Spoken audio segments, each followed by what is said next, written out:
All right, welcome back to the show, everyone. Good to have you here. In today's episode, we are watching this absolute train wreck of a conversation with none other than Cathy Newman. Some of you may remember Cathy from an interview a few years back with Jordan Peterson, who absolutely destroyed her, and she got herself in a right muddle. But in today's conversation, she is speaking with Zia Yusuf about the tragic death of Henry Nowak, in which she is incapable of saying that white lives matter as much as black lives. It is unbelievable how badly this went. Let's go. Well, I'm joined now by Zia Yusuf, Home Affairs spokesman for Reform UK. Zia, I know you're stuck in traffic because of the tube strike. You were hoping to join us on the sofa, so apologies about that, but thanks for being with us. Just first, the Nowak family said yesterday outside the courtroom that they didn't want the murder of their son to be used to stoke division. Isn't that exactly what you're doing? My heart goes out to him and to Henry's entire family. I can only imagine what they're going through. What Reform and Nigel are doing is quite the opposite of that, Cathy. What we're trying to do is advocate for an end to two-tier policing and for a Britain in which you're treated the same, regardless of what religion you are or what race you are. That is what we've been advocating for. Well, no, that is exactly what we've been advocating for. It's not quite that simple, though, is it? Because Nigel Farage issued a statement on camera calling for people to respond with pure, cold rage. That's incitement, isn't it? Did you watch the body cam footage, Cathy? I did watch the body cam footage, and I also watched Nigel Farage's statement. And what emotions did you feel? Cathy, what emotion did you feel having watched it? I'm asking you whether that's incitement. With respect, I'm asking you what emotion you felt having watched the body cam I'm conducting this interview, so I'm asking you Henry Nowak being read his incitement. rights having been arrested, Cathy. Henry Nowak's the last words Henry heard on this earth were his rights having been arrested by the police, bleeding to death. And my question to you, genuinely, it's a sincere question, human to human, Cathy. Zia, how did you feel watching that footage? Zia, if you could let me ask my question, it's absolutely heartbreaking, and that is... By the way, when he says the last words Henry Nowak heard were his rights being read to him, that was the line, "You have the right to remain silent," which is exactly what they want white people to be when they're being systematically persecuted with two-tier policing in the UK. Why the family said they wanted to turn that into something that would not create more division. I'm asking you if Nigel Farage suggesting to people that they feel cold, pure cold rage, is that inciting people to feel anger? Well, Cathy, you have not answered my question, which is what emotion did you feel having watched that body cam footage? I'm interviewing you, so I would like you to ask that question. Is that incitement or not? It's simple. Okay, well, I will tell you, having watched that footage myself, I was furious about it. I think millions of people in this country of all sorts of races and religions, based on the people who are speaking to me and sending me messages constantly, they were absolutely furious about it as well, because it was a crystal clear example of two-tier policing. And how on earth the police, upon attending the scene, took more seriously an accusation of racism than an accusation of having been stabbed. Poor Henry said repeatedly to the police that I've been stabbed. And the police said, and this is burnt into my memory now, it's so horrifying, the police responded with, I quote, "I don't think you have, mate." So the burden of proof was on Henry to prove that he had been stabbed, and yet there was no burden of proof on the murderer who had accused Henry of racism. And if that doesn't make you angry, if I could just ask a question, because otherwise we're not... This is supposed to be a conversation. By the way, we know that the police didn't handcuff the murderer. They didn't handcuff him at the scene, didn't handcuff him in the police car, didn't handcuff him at the police station. He was wandering around the canteen grabbing whatever food he wanted, because in the UK, if you put handcuffs on a black person and someone takes a picture of it, all of a sudden you've got the angry leftist mob out on the streets pointing racism. And so the establishment have decided that all of a sudden it's not going to live in a democracy where it's focused on the interests of the majority, and it's just going to be bullied into submission by the tyranny and dictatorship of the minority lunatics in our society with the pink hair, with the Antifa black balaclavas on, and the Islamist jihadists. Apparently we have to take instructions from the most insane members of society on how to run the country. This is what happens when you get rid of the integrity and the discipline of a country, and you start being like a bad parent and letting the toddlers in your society run the place. Congratulations, UK. You've destroyed the entire country in the space of what, like 5 years? Absolutely disgusting. Let's continue. Station, I'm not saying that I'm not angry. My heart is broken for the family, of course, and it is enraging. I understand that. But I'm asking about the fact that politicians are stoking this anger has consequences, doesn't it? You know, there is a police officer who is in hiding because of death threats, he was mistaken as someone who was involved in this and he wasn't, and he's now in hiding. You know, do you condemn calls for some kind of vigilante justice against the police officers involved here? Do you condemn that? Sorry, who's calling for vigilante No justice against officers? There are death threats online circulating. There's misinformation circulating online. Do you condemn that? Do you sympathise? Okay, There's misinformation on this TV show. Of course I would condemn that, and I take exception to this notion that connecting that with anything that Nigel said. But are you saying, Kathy, that it is inappropriate to take anger that people feel as a result of this tragedy for political purposes? Is that what you're putting to me? I'm listening to what the family has said, and they said they don't want this terrible tragedy to be used to stoke division. And that is what we have. We have this huge political row now. We have Nigel Farage making claims that white lives matter, which is a slogan that was used by, the UK's largest white supremacist group. Are you happy with him using that phrase? Kathy, what Nigel Farage said today was that white lives matter as much as black lives. Do you disagree with that statement? You seem to be conducting an interview with me, but I'm trying to ask you the question. I'm asking you whether you disagree with the statement because that you're the firstly, politician. I'm correcting. With respect, Kathy, I'm correcting you on this because to leave out the second half of the sentence, I think is deliberately misrepresentative and misleading. So Nigel said that white lives matter as much as black lives. And my question to you is, do you disagree with that statement? And my question to you is about Nigel Farage's claims of anti-white prejudice. I mean, there is overwhelming evidence, isn't there, of police racism over the decades against black minority ethnic people. You've got to go back to the Scarman report, the Macpherson report, the Casey review. There are decades of racism by the police against black minority ethnic people. Do you accept that that is a fact? I'm kind of stunned that you couldn't bring yourself to say that you agree with the statement that white lives matter as much as black lives. I can't understand why you can't just confirm you agree with that statement. Zia, you're the senior member of a party. You're a politician. My job is to hold you to account, so I'm asking you these questions. That. And I would love you to answer that question about racism against black and minority ethnic. Just answer the simple question, Kathy. Look, they can't bring themselves to do this, right? Because... And look, this is another thing. I'm absolutely sick of just left-wing ideologues running everything, like from the United Nations to media outlets to Hollywood. It's destroyed all good movies. It's destroyed good journalism. It's destroyed everything in our institutions. It's destroyed the universities. Radical left-wing ideologues destroy everything. They destroyed Russia under the communist Soviet Union. They churned millions through the death camps based on this kind of grievance politics, pitting one group against the next, whites against blacks, rich against the poor. This is enough of this stuff, right? These people don't have any coherent sense of morality. They don't know where they're getting their sense of right and wrong from because they don't actually believe in anything at the end of the day. They live in a nihilistic universe where it's all just about power and postmodernism. And so, look, this is part of the rot, right? So this journalist cannot say those words because it would end her career, right? To say white people. And let's just point out the elephant in the room. You have a white person, Cathy Newman, incapable of saying that white lives matter, whilst Zia Yusuf, this brown dude, is trying to say that, yes, white lives do matter. And look at me, I'm kind of in between. I'm both white and brown. I'm a bit of a mix. And I'm trying to wake white people up. I'm saying, like, guys, you've actually got to start standing up for yourself here, right?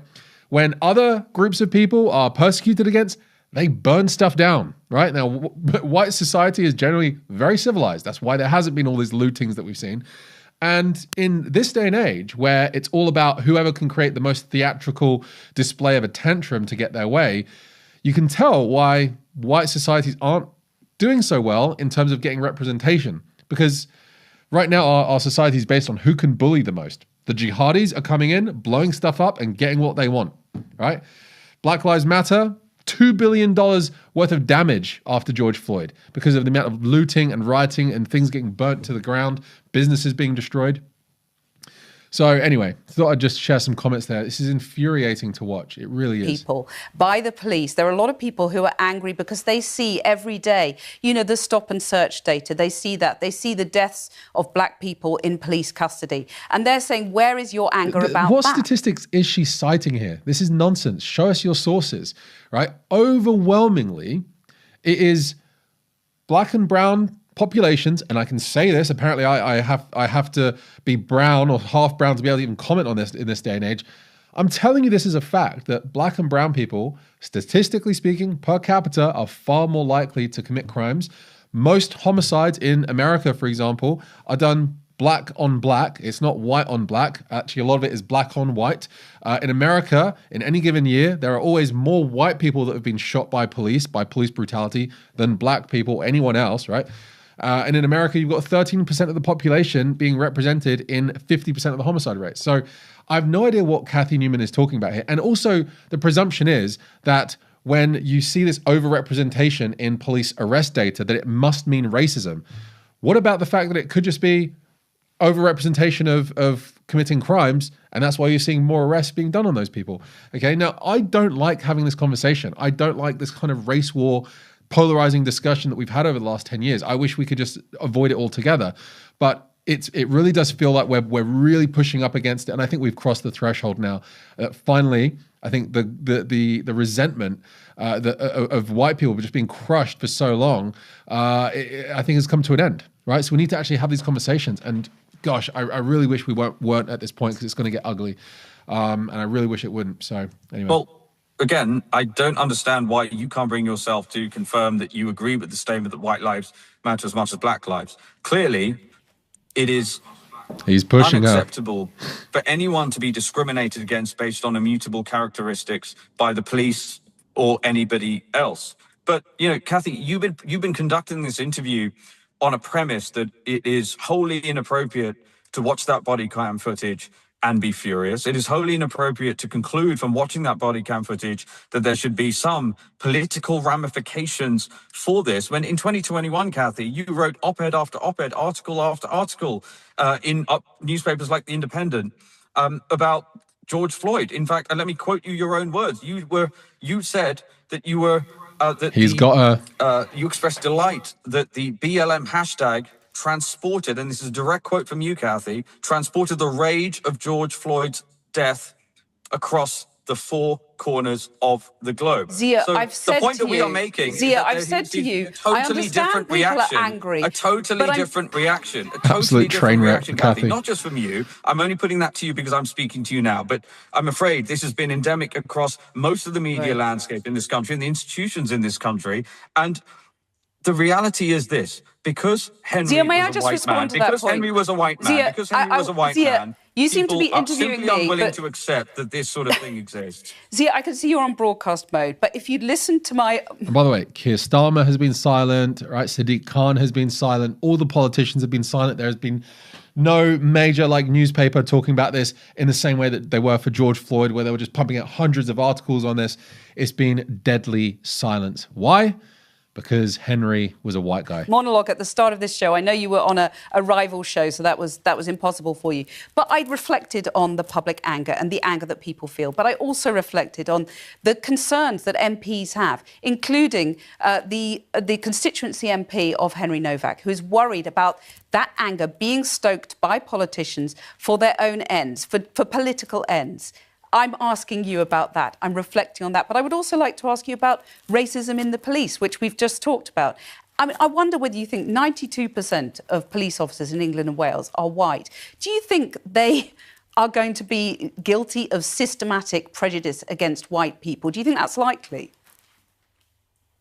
Not only is it likely, it's demonstrable. You can go to Hampshire Police's website as we speak. You can read their, quote, race action plan that, by the way, was brought into being under a Tory government. And what that does is make crystal clear that the police must prioritize accusations of racism. And this is why it's actually really important, Cathy, because you're talking about the politicization of this. The reality is that the only way we are going to prevent systematic racism against any race or any religion inside the police is through political action. I'm sure you agree with that, because you've expended considerable amounts of your own energy in pursuit of that, but it only seems to be in one direction. Zia, you know, this is a bit like this interview, but you know the police action plan was brought in to address decades of racism against black and minority ethnic people by the police. So that was why it was to correct an imbalance there that had lasted for decades. Do you accept that that was necessary?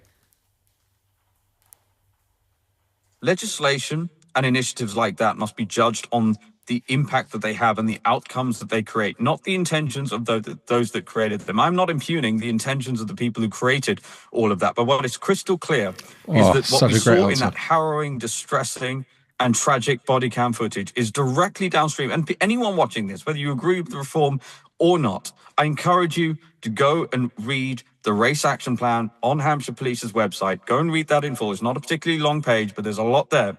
And what it makes crystal clear is that the reaction of the police, the fact that that footage proves that the burden of proof for a man making an accusation of racism was zero. Henry was arrested pretty much immediately, even as he was bleeding to death. Yet the burden of proof for Henry in saying repeatedly that I've been stabbed was such that the police responded as he bled to death by handcuffing him and saying, I don't think you have, mate. And Kathy, I put it to you as you know, human to human, if you can't see that as evidence of anti-white discrimination in the conduct of those attending officers, then I'm afraid we cannot be watching the same footage. See, we've discussed that at length, and I wonder, given your concern about, understandable concern about the body cam footage, whether you've been in touch with the family, whether Nigel Farage has been in touch with the family and asked them whether this is what they wanted, this debate.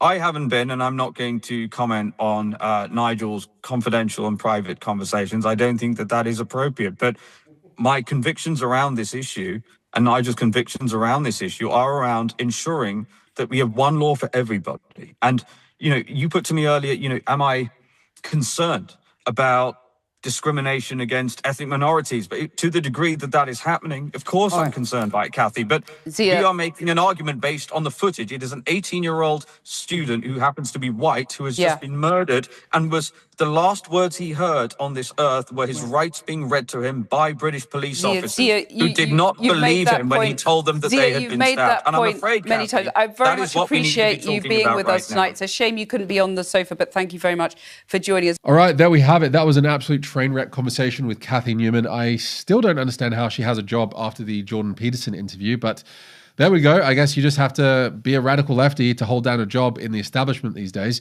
But look, the reality is, and the fact remains, that the vast majority of crimes, when it comes to the sexual grooming gangs and the violent attacks on the streets, the unsafety of public transport now for all kinds of people walking home at night, the terrorism, the jihad, the acid attacks, the honor killings, you know, all the security checks at airports, all the CCTV footage to make sure that terrorists aren't going to blow something up, is not being committed by white, native, indigenous British people against ethnic minorities.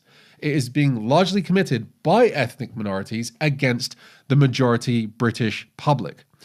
And so, at the end of the day, I have no idea why we have this two-tier policing, right? It seems to me like those ethnic minorities, not all of them, remember, I come from an ethnic minority background, but the ones who have played the system and have complained the most and have been part of these radical left-wing ideological movements to push intersectionality into the establishment have basically rigged the system where if they win, and if they lose, they win, right? In other words, it is protecting every outcome for them, right? So if there is any systemic persecution against them, boom, the person gets arrested, done, justice is served. We have global media talking about how awful this racist attack was. Okay, fine.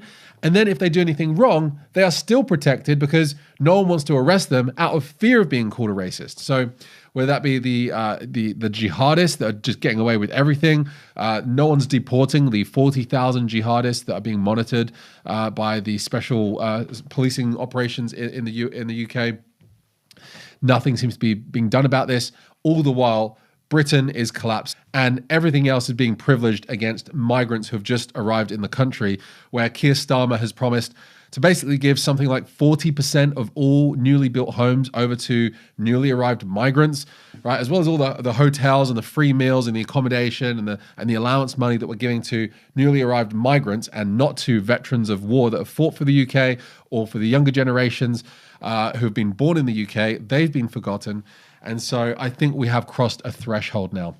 So anyway, let me know what you think about all of this with the death of Henry Nowak in the comment section down below. Please do hype the video, give this video a thumbs up, subscribe if you haven't already. If you're one of the viewers who likes to watch this show but hasn't subscribed yet, I encourage you to please do click the notification bell and subscribe, and I'll speak to you in the next one. God bless.